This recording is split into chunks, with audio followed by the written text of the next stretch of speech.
Bonsoir et merci de nous rejoindre pour décryptage sur Niveau d'Info. La vice-présidente des États-Unis, Kamala Harris, a prononcé ce lundi son premier discours officiel à la Maison-Blanche comme candidate démocrate à l'élection présidentielle après le retrait dimanche de Joe Biden. Mohamed Diouf, bonsoir et bienvenue. Merci. Bonsoir Charlotte. Le président américain Joe Biden s'est donc retiré finalement de la course à la présidentielle de force ou de son propre gré? Je me dis qu'il y a un mélange des deux. Quand je dis un mélange des deux, on a vu que depuis quelque temps, dans son propre camp, des gens lui demandaient gentiment de passer le flambeau, pour ne pas dire jeter l'éponge comme le titre. D'autres faisaient pression pour lui dire de céder parce que lui, avec Trump, il est clair qu'ils ne vont pas gagner. Si vous regardez bien la fin de la semaine, un journal américain très connu avait dit quand même Obama a finalement balancé du côté de ceux qui lui demandaient de passer le flambeau, pour ne pas utiliser l'expression jeter l'éponge. Donc il y a cet aspect qui est là. Il y a un autre aspect qui est là, qui est tout aussi concret. Il a fait des efforts, c'est vrai, mais c'est resté Sleepy Joe. Les bévues, les oublis, malgré les efforts, quand tu confonds Zelensky avec Trump, quand même, comme erreur, même s'il s'agit d'une erreur, elle est monumentale, surtout quand tu insistes là-dessus. À un certain moment, certainement même ses proches ont dû lui dire, président, attendez, à ce rythme-là, face à un Trump surtout, ça ne sera pas seulement qu'il va gagner, mais ça va être de l'humiliation. Donc autant partir de toi-même. En ce moment, il donne le flambeau, au lieu d'attendre le jour de la convention où des gens risquent de s'opposer à sa candidature et où en ce moment, on va le mettre plutôt à la porte par rapport à la candidature. Je crois qu'il y a un mélange de tous ces éléments-là qui l'ont amené finalement à se rendre compte qu'il ne servait plus à rien de vouloir persister. Il n'est pas le bon cheval pour les démocrates. Et il a finalement donc décidé de passer le flambeau et certainement la pression a été forte, mais est-ce le meilleur choix pour tous à la fin? Malheureusement, on ne peut plus parler de choix. Un bon choix dans ces partis démocratiques, c'est des primaires qui sont organisées entre toute personne qui veut se présenter jusqu'à ce qu'on aboutisse à un choix qui tient en compte un très grand nombre de critères. Ce processus-là, il est impossible de le faire aujourd'hui avec la date des élections qui s'approchent. Cela dit, le congrès du mois d'août prochain ne tiendra plus dans ces conditions? Si, le congrès va tenir et va servir pour confirmer certainement Kamala Harris. Puisque quand on voit la tendance actuelle, vous avez vu ce que Biden a fait. Biden ne l'a pas simplement proposé comme candidate, mais il a insisté là-dessus. Et vous voyez, elle commence à avoir des soutiens, et des soutiens quand même assez intéressants parmi les démocrates, parce qu'effectivement, est-ce que c'est le moment pour les démocrates de se crêper les chignons pour savoir qui va être devant? Alors que chez les républicains actuellement, après la tentative d'assassinat contre Trump, même ses anciens adversaires qui s'étaient opposés à sa radicalité, tout en se considérant comme des républicains, ont fini par tous venir se mettre avec Trump. Mais si les démocrates veulent gagner, ils seront obligés de se mettre ensemble, et je crois que c'est cette raison-là qui est en train de primer. Vous avez des gouverneurs, même ceux qu'on avait cités, comme éventuellement ceux qui vont prendre la place de Biden parce que Kamala n'était pas très populaire. Certains parmi eux ont apporté clairement leur soutien à Kamala Harris. Il y aura qui encore en ce moment pour faire de l'opposition par rapport à cette candidature à la candidature? Et justement, Kamala Harris, c'est le choix de la logique selon la Constitution, mais finalement, elle ne fait pas pour le moment, en tout cas pour autant, l'unanimité. Non, elle ne fait pas l'unanimité puisque beaucoup lui reprochaient le fait d'être resté trop à l'ombre du président. D'ailleurs, le même reproche est fait au président parce que d'habitude, quand le président ne passe pas, c'est le vice-président qui devient presque le dauphin, si on peut l'appeler ainsi, pour être le candidat pour le parti. Mais celle-là est restée très à l'ombre par rapport à Biden. De sorte qu'on fait le reproche aussi bien à Biden qu'à lui. Le reproche qu'on faisait à Biden aujourd'hui, le résultat est là. Si elle avait été beaucoup plus visible, comme l'avaient été d'autres vice-présidents, ce débat n'aurait certainement pas lieu. Certains craignent à cause de cela. Mais il est clair que dans la situation actuelle, ma conviction, c'est que Kamala vaut mieux que Biden dans cette course-là. Maintenant, on la voit, vous voyez, elle a déjà fait son premier discours, mais on la voit en train de se mettre dans la posture de la candidate des démocrates qui va être investie, alors que ce n'est pas encore le cas. Justement, ce n'est pas encore le cas, mais quels sont les soutiens importants dont elle doit encore avoir besoin? Elle a déjà des soutiens importants. Il y a la famille Clinton qui a pris monsieur comme madame. Il y a les 5 gouverneurs dont je parlais qui sont déjà en train de le soutenir. Il y a autre chose qui va à son avantage. Les gens étaient dans une situation d'incertitude, de sorte que les cotisations pour la campagne électorale traînaient. Mais quand Joe a laissé et qu'elle a proposé Kamala, les cotisations sont en train de connaître un flot. Les gens donnent de l'argent pour la campagne de Kamala Harris déjà. Mais ça veut dire que c'est vrai, c'était pas le candidat, si je peux l'appeler ainsi, attendu. Mais on a vu la même chose. Le président actuel de la Gambie n'était pas le candidat attendu et il est devenu président de la République.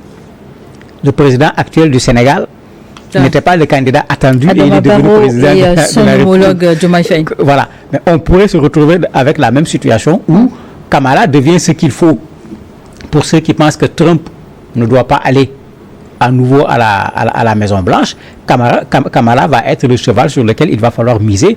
Et si elle joue le jeu, effectivement, elle peut le faire. Parce qu'actuellement, elle monte au niveau des sondages alors qu'elle vient juste de commencer à se mettre dans la posture d'une candidate. Et l'ancien président Barack Obama, tout comme d'autres grandes figures du parti démocrate, ont salué le sacrifice du président américain Joe Biden pour son pays et vanté son bilan. Sacrifice pour avoir décidé de passer donc la main à sa vice-présidente Kamala Harris. Mais justement, pourquoi le mot sacrifice ici? Mais en fait, c'est une façon de dire merci à Biden qui leur a facilité la tâche. Parce que Biden avait la possibilité de dire « je suis le candidat des démocrates » et refuser de céder. En ce moment, ça allait être extrêmement compliqué. Maintenant, il faut lui jeter des fleurs. Il faut éviter de créer des problèmes à l'interne. Et je l'ai dit tout à l'heure, les gens étaient dans une situation d'incertitude. Le parti était un peu dans une sorte de léthargie. Il y a des choses qu'on disait en dessous. Il y a deux élus qui ont été les premiers à avoir le courage de dire non, il faut que Biden quitte. Finalement, c'est devenu 20. Mais 20 élus au niveau du Sénat qui disent non, mais ça veut dire que la candidature de Biden devient finalement un problème pour les démocrates. Mais Obama, je le disais, il fait partie de ceux qui en dessous travaillent le président de la République pour qu'il facilite la tâche à tout le monde. Certainement, c'est pourquoi il le présente comme ça, j'allais dire, en gagnant, quelqu'un qui a mis la patrie devant sa propre personne, puisque c'est ce qu'il dit. Il a mis l'intérêt des Américains devant au lieu de regarder son propre intérêt, mais c'est l'intérêt des démocrates aussi que Biden ne soit pas candidat, et c'est ce travail qui a été fait. Obama, par exemple, n'est pas allé jusqu'au bout. Après avoir dit tout ceci, il n'a pas pipé mot sur Kamala Harris. Pour le moment, on n'a pas encore entendu son soutien à Kamala Harris, bien qu'il a beaucoup félicité Biden. On aurait bien voulu l'entendre de ce côté-là. Ça montre effectivement... Justement, on va dire parce qu'au même moment, son épouse, Michelle Obama, a été citée parmi les figures qui pourraient éventuellement remplacer Joe Biden dans la course. Oui, pendant un temps, son nom avait été cité à cause de la popularité.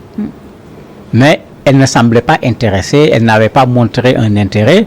À l'époque, elle et son mari avaient dit plutôt leur soutien à Biden au niveau de sa candidature. Ils avaient réaffirmé ce soutien à la candidature. Maintenant, après les événements qui se sont suivis, les ont amenés peut-être à savoir que ce n'est plus la personne qui peut faire l'affaire des démocrates. Ils ont préféré certainement une méthode beaucoup plus présidentielle, beaucoup plus diplomatique pour convaincre Biden à passer le flambeau, pour ne pas dire jeter l'éponge. Kamala Harris, candidate des démocrates à la présidentielle, une candidature qui devrait encore être confirmée. Mais est-ce que là, maintenant, on peut considérer que les démocrates véritablement entrent en campagne? Mais elle est en campagne. Son discours à la Maison-Blanche, elle se met presque dans la posture d'une candidate officielle. Et elle a raison, parce qu'il y a déjà trop de temps perdu. Et il n'y a plus de temps à perdre. Puisque Biden lui a donné le flambeau. C'est clair. Biden lui a bel et bien donné le flambeau. Maintenant, est-ce que les démocrates vont confirmer? Ça, c'est autre chose. Imaginez maintenant que Kamala s'asseye en disant, bon, les démocrates n'ont pas encore confirmé, j'attends qu'on confirme en août avant de commencer ma campagne, avec tout le retard qu'elle a pris par rapport à un Trump qui fait campagne depuis qu'il a perdu le pouvoir, ce n'est pas imaginable. Et ça va être à son avantage, puisque si elle se met déjà dans la campagne, d'autres, on va voir, est-ce qu'il y en a qui vont sortir pour faire campagne, pour devenir également candidat pour les démocrates. Il y aura très peu de chances parce que de façon réaliste, il vaut mieux miser sur Kamala aujourd'hui, fédérer les forces autour de Kamala pour pouvoir faire échouer un Trump qui a encore des chances de pouvoir gagner cette élection. Kamala Harris, candidate logique, je dis, après donc le retrait de Joe Biden, mais est-ce la candidate qu'il faut pour faire face à Donald Trump? Elle peut être la candidate qu'il faut, puisque les gens oublient une chose, Kamala a été candidate contre Biden lors des primaires, pas à la présidentielle, mais lors des primaires. Et on avait vu primaire des démocrates. Voilà, on avait vu une dame qui sait s'exprimer, qui sait débattre. N'oublions pas qu'elle est juriste. Elle a été procureure générale de l'État. Ce n'est pas n'importe qui. C'est vrai qu'elle s'est mise à l'ombre. Ça c'est une réalité. Mais s'il faut faire un débat, Kamala Trump, Biden Trump, moi je préfère un débat Kamala Trump, où Kamala pourra maintenant montrer ces problèmes qui sont chez Trump et que Biden ne pouvait pas montrer. Un autre élément, Trump a beaucoup insisté pendant un temps sur le fait que Biden est vieux. Mais entre les deux, aujourd'hui, qui est le vieux candidat? Ce n'est pas celle qui a juste 60 ans. Ça sera plutôt celui qui en a 78.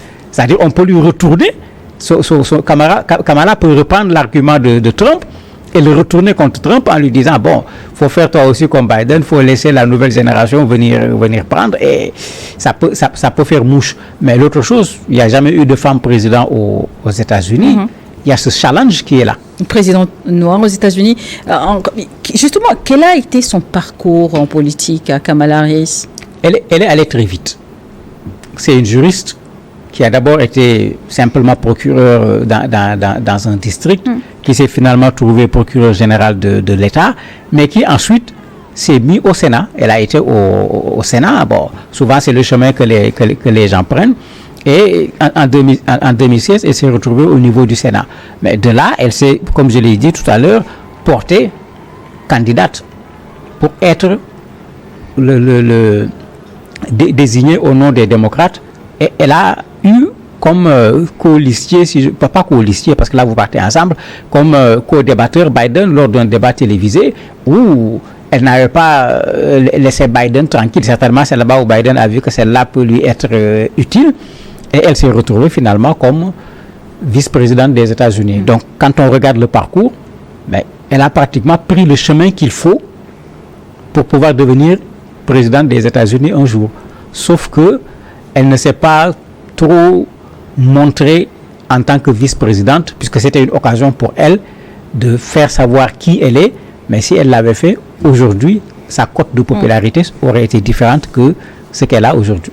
Après Hillary Clinton, cette fois, ce sera une Kamala Harris en course pour la magistrature suprême des États-Unis.